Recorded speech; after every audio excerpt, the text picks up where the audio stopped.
दोस्तों, आपने हाल में खबर सुनी होगी कि भाजपा के नेता बीएस येदियुरप्पा कर्नाटक के पूर्व मुख्यमंत्री रह चुके हैं। उनकी नातिन सौंदर्या ने सुसाइड कर लिया।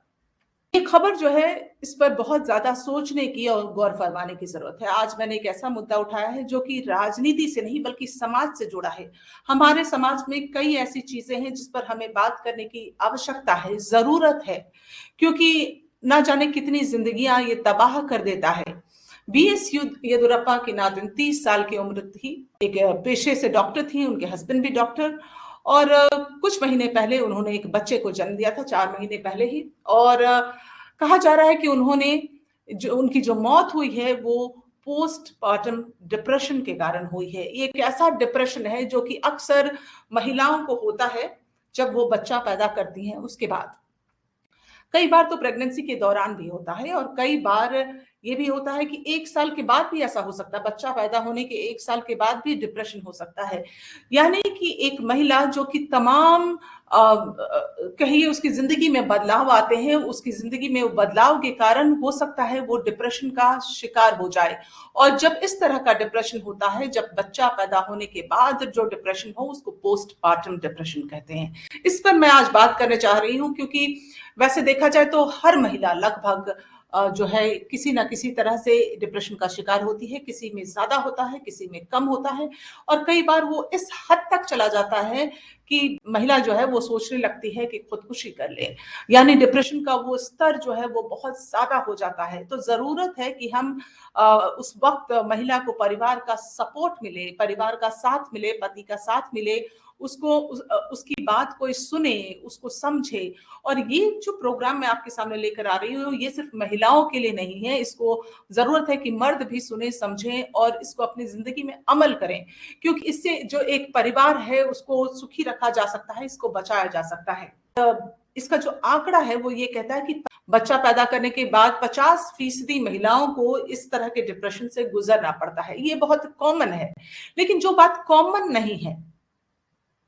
है कि महिलाओं को डिप्रेशन होता है, लेकिन जो बात कॉमन नहीं है वो ये है कि पोस्टपार्टम डिप्रेशन को अक्सर परिवार के लोग इग्नोर करते हैं, उसको उस पर ध्यान नहीं देते, महिला के मूड स्विंग्स को नजरअंदाज करते हैं या फिर उसको एक गलत नजरिए से देखने लग जाते हैं। उसकी बात को समझा नहीं जाता है, उसकी बात को पर ध्यान नहीं दिया जाता है। हो सकता है कि एक मानसिक बीमारी का रूप ले ले, जो कि सोचने, महसूस करने और कार्य करने की क्षमता को जो है वो नकारात्मक रूप से वो प्रभावित करने लगती है। यह एक गंभीर समस्या है और इसके बारे में अब देखा जाए तो धीरे-धीरे बात होने लगी है क्योंकि एक सौंदर्या का ये जो मुद्दा है इसके बाद से इस पर एक नई बहस छिड़ गई है। लेकिन ये पहले से ही इस पर थोड़ी-थोड़ी बातचीत भारत में होने लगी है, लेकिन इस पर खुलकर बात करने की ज़रूरत है। अगर हम अमेरिका के नेशनल इंस्टीट्यूट ऑफ हेल्थ के आंकड़ों पर ध्यान दें तो 4 में से 1 महिला डिलीवरी के बाद तनाव का शिकार होती है और पोस्टपार्टम डिप्रेशन से घिर जाती है। अब आप इसके लक्षण क्या हैं? आप इस पर ध्यान कैसे दे सकते हैं? इन बातों को हमें ध्यान देना है। पहले तो ये जान लेते हैं कि आखिर क्यों होता है ये पोस्टपार्टम डिप्रेशन? क्योंकि महिला जब बच्चे को जन्म देती है तो उसकी दिनचर्या जो है पूरी तरह से बदल जाती है। बच्चे के साथ उठना, बच्चे के साथ सोना, कई बार नींद पूरी नहीं होती है, महिला मानसिक रूप से तनाव महसूस करने लगती है और कई बार वो उदासी और डिप्रेशन में घिर जाती है, उसको अकेला रहना अच्छा लगता है, नींद की कमी हो जाती है, फिर तमाम और कारण भी हो सकते हैं। और धीरे-धीरे ये समस्या जो है अगर शुरू में ही इसको नहीं समझा जाए तो ये बड़ी हो जाती है। युवती को मन करता है, महिला को मन करता है कि वो बार-बार रोए, मूड स्विंग्स होने लगते हैं, शरीर में कई बदलाव आते हैं, चेंज आते हैं और फिर ये बदलाव के पीछे के कारण है कि शरीर में हार्मोन्स में काफ़ी बदलाव आते हैं। इनमें एस्ट्रोजन, प्रोजेस्टेरोन, टेस्टोस्टेरोन जैसे हार्मोन शामिल हैं, जिसका सीधा असर महिला के व्यवहार, उसके मूड पर पड़ता है। डिलीवरी के बाद दरअसल ये जो हार्मोन्स हैं, ये प्रेगनेंसी के वक़्त तो ज़्यादा होते हैं, लेकिन डिलीवरी के बाद अचानक से ये कम हो जाते हैं और ये बदलाव फिर इसको लोग समझ नहीं पाते। जो परिवार के या आस-पास के लोग हैं, इसको समझते नहीं कि शरीर में इस तरह का हार्मोनल एक बदलाव आया होगा। फिर इसके पीछे सामाजिक कारण भी हो सकते हैं। सामाजिक कारण क्या हो सकते हैं कि जैसे परिवार के लोग अगर कोई पूर्वाग्रह कर लें कि बेटा ही पैदा होगा, लेकिन बेटी पैदा हो जाती है, तो एक खास किस्म का डिप्रेशन जो है वो होने लगता है, जिससे तनाव पैदा हो सकता है। डिलीवरी के बाद महिला के ऊपर अचानक से जो ज़िम्मेदारी आ जाती है, उससे वो घिर जाती है। परिवार की ज़िम्मेदारी, अपना ख़्याल रखना और फिर बच्चे की पूरी ज़िम्मेदारी। हो सकता है कि उसको ये भी शक होने लगे कि वो इस ज़िम्मेदारी को निभा पाएगी कि नहीं, काफ़ी सोचने लग जाना, फिर अकेले रहने लग जाना, तनाव होने लग जाना, ये सारे लक्षण हैं जो कि हो सकते हैं। फिर नवजात बच्चे के साथ अक्सर आपने देखा होगा कि जब घर में बच्चा आता है तो सबका ध्यान उस बच्चे पर चला जाता है।